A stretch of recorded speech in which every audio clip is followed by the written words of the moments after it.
یہ طیارہ کسی فلم کا حصہ نہیں، یہ کسی قیامت کے دن کے بعد کا منصوبہ بھی نہیں، یہ اس دن کے لیے بنایا گیا تھا جب امریکہ کو یہ ماننا پڑ گیا تھا کہ اگر ایٹمی جنگ شروع ہوتی ہے تو زمین پر موجود قیادت چند منٹ بھی بچ نہیں پائے گی۔ اسی حقیقت نے ڈومز ڈے پلین کو جنم دیا۔ دوسری عالمی جنگ کے فوراً بعد امریکہ نے یہ حقیقت سمجھ لی تھی کہ دنیا اب روایتی جنگ کے دور میں نہیں رہی۔ Eagle 1, confirm visual on target. Static increasing. 1945 کے بعد ایٹمی ہتھیاروں نے جنگ کا پورا تصور بدل کر رکھ دیا تھا، اور سب سے بڑا سوال یہ بن گیا کہ اگر ایٹمی حملہ ہوا تو ریاست کا کمانڈ سسٹم کیسے بچے گا؟ امریکی فوجی منصوبہ سازوں کو یہ خوف لاحق ہو گیا تھا کہ مستقبل کی جنگ میں دشمن سب سے پہلے صدر، پینٹاگون اور کمانڈر سینیٹرز کو نشانہ بنائے گا تاکہ پورا نظام ایک ہی جھٹکے میں مفلوج ہو جائے۔ اسی فوج کو فوجی اصطلاح میں ڈسیپیٹیشن سٹرائک کہا گیا، اور یہی تصور بعد میں ڈومز ڈے پلین جیسے منصوبوں کی بنیاد بنا۔ 1950 کی دہائی میں جب سوویت یونین نے بھی ایٹمی صلاحیت حاصل کر لی تو امریکی اسٹریٹجک سوچ مزید سنجیدہ ہو گئی۔ اس وقت امریکہ کی دفاعی حکمت عملی بڑی حد تک زمینی کمانڈ سینٹرز اور زیر زمین بنکرز پر مبنی تھی، مگر مسئلہ یہ تھا کہ یہ تمام مقامات دشمن کے نقشوں میں پہلے سے موجود تھے۔ اگر ایٹمی جنگ شروع ہوتی ہے تو چند منٹوں میں یہ تمام مراکز تباہ ہو سکتے تھے۔ امریکی پالیسی سازوں کو اس بات کا واضح ادراک ہو گیا کہ اگر قیادت ہی ختم ہو گئی تو جوابی حملہ، دفاع یا کسی بھی قسم کا کنٹرول ممکن نہیں رہے گا۔ اسی دور میں ماسف ریٹیلیشن اور بعد میں میوچولی ایشورڈ ڈسٹرکشن جیسے نظریات سامنے آئے، مگر ان سب نظریات کی بنیاد ایک ہی مفروضے پر تھی کہ کمانڈ اینڈ کنٹرول زندہ رہے گا۔ مسئلہ یہ تھا کہ یہ مفروضہ حقیقت پسندانہ نہیں تھا۔ فوجی وار گیمز اور انٹیلیجنس رپورٹس بار بار یہ دکھا رہی تھی کہ زمینی کمانڈ سسٹم ایٹمی جنگ کے پہلے چند منٹ بھی نہیں بچا سکے گا۔ یہی وہ لمحہ تھا جب امریکی اسٹیبلشمنٹ نے زمین کے بجائے فضا میں کمانڈ منتقل کرنے کے امکان پر سنجیدگی سے غور شروع کیا۔ 1962 کا کیوبن میزائل بحران اس سوچ کو فیصلہ کن موڑ پر لے آیا۔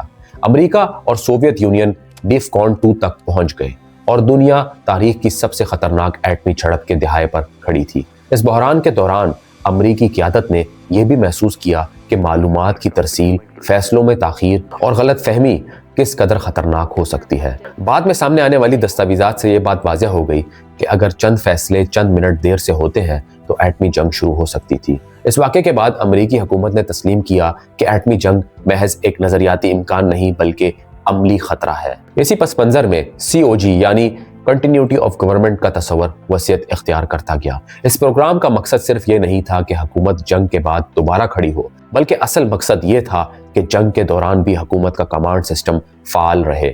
اسی سوچ نے یہ واضح کر دیا کہ صرف بنکرز کافی نہیں بلکہ ایک ایسا متحرک کمانڈ سینٹر درکار ہے جو دشمن کی پہنچ سے باہر ہو۔ یہی وہ مرحلہ تھا جہاں ڈومز ڈے پلین کا تصور ایک نظری خیال سے نکل کر ایک عملی امریکی منصوبہ بننا شروع ہو گیا۔ 1960 کی دہائی کے آغاز میں امریکہ نے پہلی بار اس تصور کو عملی شکل دے دی کہ کمانڈ اینڈ کنٹرول کو زمین سے فضا میں منتقل کیا جا سکتا ہے۔ اسی سوچ کے تحت EC-135 year born command post طیاروں کو بطور ابتدائی تیار کیا گیا۔ یہ طیارے دراصل اسٹریٹجک ایئر کمانڈ کے لیے بنائے گئے تھے تاکہ اگر زمینی مراکز تباہ ہو جائیں تو بھی امریکی جوہری فورسز کو کنٹرول کیا جا سکے۔ یہ پہلا موقع تھا جب امریکہ نے تسلیم کیا کہ ایٹمی جنگ کی صورت میں فضا میں موجود کمانڈ ہی واحد محفوظ آپشن ہو سکتا ہے۔ EC-135 کے تجربے نے کئی عملی مسائل بھی واضح کیے۔ یہ طیارے محدود صلاحیت رکھتے تھے، ان کی انڈیورنس کم تھی، اور وہ جدید ایٹمی حملے کے بعد پیدا ہونے والے الیکٹرو میگنیٹک پلس جیسے خطرات کے لیے مکمل طور پر محفوظ نہیں تھے۔ اسی دوران ایٹمی ہتھیاروں کی حفاظت اور درستگی میں بھی اضافہ ہو رہا تھا۔ اس کا مطلب یہ تھا کہ مستقبل کی جنگ میں کمانڈ سسٹم کو کہیں زیادہ مضبوط اور خود مختار ہونا پڑے گا۔ ان خدشات نے امریکی دفاعی اداروں کو ایک نئے، زیادہ ایڈوانسڈ پلیٹ فارم کی طرف جانے پر مجبور کیا۔ 1970 کی دہائی میں امریکہ نے فیصلہ کیا کہ ایک مکمل طور پر نیا airborne command aircraft تیار کیا جائے جو صرف جنگ کے لیے نہیں بلکہ قومی قیادت کی بقا کے لیے بھی استعمال ہو سکے۔ اسی فیصلے کے نتیجے میں بوئنگ 747-200 کو منتخب کیا گیا کیونکہ یہ طیارہ طویل پرواز، زیادہ جگہ اور بھاری سسٹمز اٹھانے کی صلاحیت رکھتا تھا۔ اس پلیٹ فارم کو عام کمرشل جہاز سے مکمل طور پر مختلف طریقے سے بنایا گیا اور یہی طیارہ بعد میں E-4B نائٹ واچ کے نام سے जाना गया। E-4B को डिजाइन करते वक्त बुनियादी मकसद ये था कि यह त्यारा एटमी जंग के बदतरीन हालात में भी इसके अंदर मौजूद तमाम सिस्टम्स को EMP वायरिंग और कम्युनिकेशन डिजिटल सिस्टम से महफूज बनाया गया। एनालॉग बैकअप्स के साथ रखे गए और ये सलाहियत दी गई कि त्यारा कई दिन तक बगैर उतरे फिजा में रह सके। इसमें ऐसे सिक्योर कम्युनिकेशन सिस्टम निस्ब किए गए जो दुनिया के किसी भी हिस्से में मौजूद अमेरिकी न्यूक्लियर फोर्सेस से राब्ता कायम रख सके। यह त्यारा महज एक जहाज नहीं था बल्कि मुकम्मल तौर पर एक उड़ता हुआ व्हाइट हाउस और पेंटागन था। 1980 की दिहाई के वस्त तक E-4B नाइट वॉच मुकम्मल ऑपरेशनल हो चुका था और अमेरिका ने वाज़िया तौर पर इसे national airborne operation centre NAOC का दर्जा दे दिया। इसका मतलब यह था कि एटमी जंग या किसी बड़े कौमी बहरान की सूरत में सदर अमेरिका, वजीर दिफा और जॉइंट चीफ ऑफ स्टाफ इस त्यारे से पूरी जंग मशीनरी को कंट्रोल कर सकते थे। ये वो मरहला था जहां डूम्सडे प्लेन एक नजरियाती मंसूबा नहीं रहा बल्कि अमरीकी दिफाई हिकमत अमली का बाकायदा हिस्सा बन चुका था। जब E-4B नाइट वॉच मुकम्मल तौर पर ऑपरेशनल हो गया तो इसके इस्तेमाल का तरीका भी आम फौजी त्यारों से बिल्कुल मुख्तलिफ रखा गया।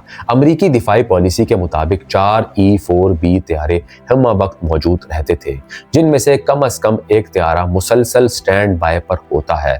इस स्टैंड बाय का मतलब यह है कि अगर किसी भी वक्त कौमी सतह का एटमी या सिक्योरिटी बहरान पैदा हो तो चंद मिनटों में यह त्यारा फिजा में जा सकता है। कोल्ड वॉर के दौरान E-4B को मुतादिद बार हाई अलर्ट मशकों में इस्तेमाल किया गया, अगरचा इनकी ज्यादातर तफसीलात कई दिहाइयों तक खुफिया रही। अमरीकी फौजी दस्तावेजात ये बताती हैं कि इन त्यारों को बार बार ऐसे सिनेरियोज के लिए तैयार रखा गया जहां जमीनी कमांड सेंटर्स गैर फाल हो चुके हों। इसका मकसद सिर्फ जंग लड़ना नहीं था बल्कि कमांड कंटिन्यूटी को हर हाल में बरकरार रखना था, क्योंकि अमेरिकी स्ट्रेटेजिक सोच के मुताबिक बगैर कमांड के ताकतवर तरीन फौज भी बेकार हो जाती है। कोल्ड वार के खात्मे के बाद ये तस्वर आम था कि डूम्सडे प्लेन शायद गैर जरूरी हो जाए, मगर हकीकत इसके बरक्स निकली। 11 सितंबर 2001 के हमलों के बाद E-4B नाइट वॉच को फौरी तौर पर एक्टिवेट किया गया, क्योंकि अमरीकी क़यादत को खदशा था कि मजीद हमले हो सकते हैं या कमांड स्ट्रेटेजिक को निशाना बनाया जा सकता है। उस दिन यह त्यारा एटमी जंग के लिए नहीं बल्कि रियासती तसलसल के लिए इस्तेमाल हुआ, जिससे यह बात वाज़ेह हो गई थी कि डूम्सडे प्लेन सिर्फ कोल्ड वार का रेलिक नहीं बल्कि जदीद बहरानों में भी रेलिवेंट है। वक्त के साथ साथ E-4B के मिशंस की नौयत भी वसी होती चली गई, अगरचा इसका बुनियादी मकसद अब भी एटमी कमांड है, मगर इसे बड़े कुदरती आफात, दहशतगर्दी के खतरात और आलमी सिक्योरिटी बहरानों में बैकअप कमांड प्लेटफॉर्म के तौर पर देखा जाने लगा। अमरीकी दिफाई बजट में आज भी E-4B के लिए फंड्स मुख्तस किए जाते हैं, जो इस बात का सबूत है कि अमेरिका अब भी कमांड सर्वाइवल को अपनी कौमी सलामती का बुनियादी सतून समझता है। E-4B नाइट वॉच को कभी अवामी सतह पर बतौर डूम्सडे प्लेन प्रमोट नहीं किया गया। इसका वजूद हमेशा कम से कम तशहीर के साथ रखा गया, क्योंकि इसकी मौजूदगी खुद इस बात का एतराफ़ है कि रियासत बदतरीन हालात की तैयारी कर रही है। यही वजह है कि यह त्यारा दिहाइयों तक ऑपरेशनल रहा, बगैर इसके कि आम आवाम को इसके किरदार की मुकम्मल तफसील मालूम हो। यह खामोश तैयारी अमरीकी दिफाई सोच का मुस्तकिल हिस्सा रही है। E-4B नाइट वॉच का वजूद हमें अमरीकी दिफा तारीख के बारे में एक बुनियादी हकीकत बताता है। अमेरिका ने कभी यह मफरूजा नहीं रखा कि एटमी जंग अचानक खत्म हो जाएगी या सिर्फ चंद घंटों का वाक़या होगी। इसके बरक्स अमरीकी मंसूबा साजों ने हमेशा ये मानकर मंसूबा बंदी की कि अगर एटमी तसादम हुआ तो वो तवील, पेचीदा और मरहला वार होगा। डूम्सडे प्लेन इसी सोच का अमली सबूत है कि असल जंग हथियारों से पहले कंट्रोल पर लड़ी जाती है। एक और अहम सबक यह है कि अमरीकी हिकमत अमली में रियासती तसलसल कंटिन्यूटी को अवामी बका पर फोकियत दी गई। COG प्रोग्राम, ज़ेर ज़मीन बंकर्स और E-4B जैसे प्लेटफॉर्म्स इस बात को जाहिर करते हैं कि एटमी जंग के बाद सबसे पहला सवाल ये नहीं होता कि अवाम का क्या होगा, बल्कि यह होता है कि रियासत फैसला करने के काबिल रहेगी या नहीं।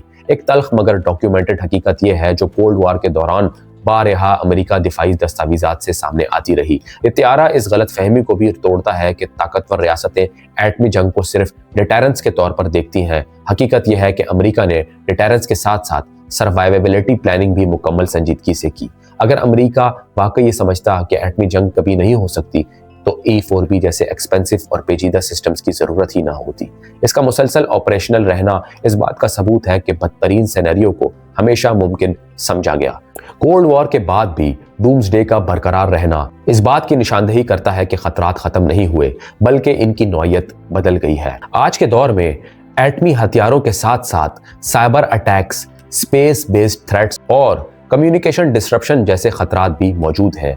E4B को वक्त के साथ इन्हीं खतरात के मुताबिक अपडेट किया गया, जिससे ये बात वाज़ह होती है कि ये तैयारा किसी एक दौर का हल नहीं बल्कि एक स्ट्रेटजी इवॉल्विंग का हिस्सा है। आखिर में डूम्सडे प्लेन हमें डूम्सडे के बारे में एक बुनियादी तारीखी हकीकत सिखाता है। तबाही किसी एक लम्हे में नहीं आती, इसकी तैयारी, इसकी पेशकदमी और इसके असरात सब मरहलावार होते हैं। E4B नाइट वॉच किसी तबाही का ऐलान नहीं बल्कि इस लम्हे की निशानदेही करता है जब रियासत ये तस्लीम कर लेती है कि निज़ाम खतरे में दाखिल हो चुका है। यही वजह है कि ये तैयारा आज भी मौजूद है, खामोश, तैयार और उस वक्त की याद दहानी के ताकतवर तरीन रियासतें भी बदतरीन हालात को मुमकिन मानकर मंसूबाबंदी करती हैं।